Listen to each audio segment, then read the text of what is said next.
So mga tol, mainit nga po ang naganap kahapon sa press conference sa pagitan ni Superstar Canelo Alvarez versus Edgar Berlanga. Nag-angasan po kasi ang dalawa mga tol sa kanilang pangalawang paghaharap sa press con. Bigla nga pong nagtayuan ng mga security na magtalo itong si Canelo at Berlanga.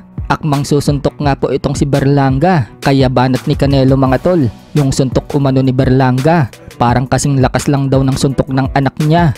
Wala nga daw maipapakita itong si Berlanga sa kanya ng kahit ano. Sagot naman ni Berlanga mga tol, makikita na lang daw ni Canelo Alvarez sa laban nila.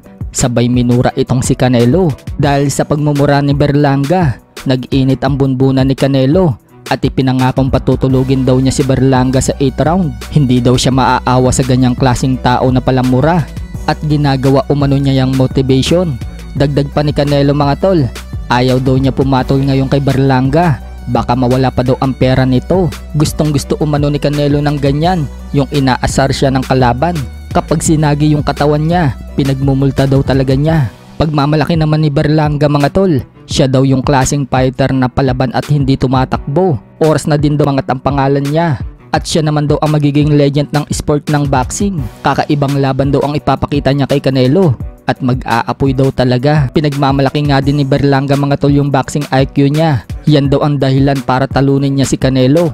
Tinawanan nga lang po ni Canelo itong si Berlanga. Sabay sabing sa tingin umano ni Berlanga, mas matalino na ito sa kanya. At sa mga nakalaban niya, baka nga daw hindi ito makatama sa kanya. Yung sinasabing boxing IQ ni Berlanga, hindi nga daw ito pwedeng ikumpara kay Mayweather at Cotto. Nakakatawa nga lang daw itong pinagsasabi ni Berlanga. Pag-iensayuhan daw talaga ni Canelo na mabuti itong si Berlanga mga tol. Samantala, nabanggit nga din po ni Canelo Alvarez itong matagal nang umahamon sa kanya na si David Benavidez.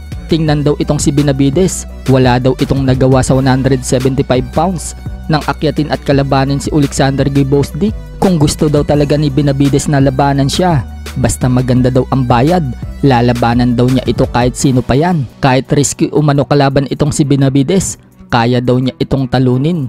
Banggit pa ni Canelo mga tol, gusto daw niya labanan si Benavidez bago daw siya magretiro. Sa ibang banda naman mga tol, binunyag naman ni Canelo Alvarez na tinex umano siya ng kamahalang Turki Al-Alsik ng Saudi Arabia para labanan si Terence Crawford sa buwan ng February next year. Sagot umano ni Canelo dito kay Turki Al-Alsik, ayaw daw niyang pag-usapan ang laban na yan at kahit kaninong laban dahil nakapokus umano siya dito sa labang kay Berlanga. Nire-respeto umano niya itong si Turki Al-Alsik, pero kung gusto umano nito na makipagnegosasyon sa kanya, hayaan muna siya natapusin ang laban dito kay Berlanga.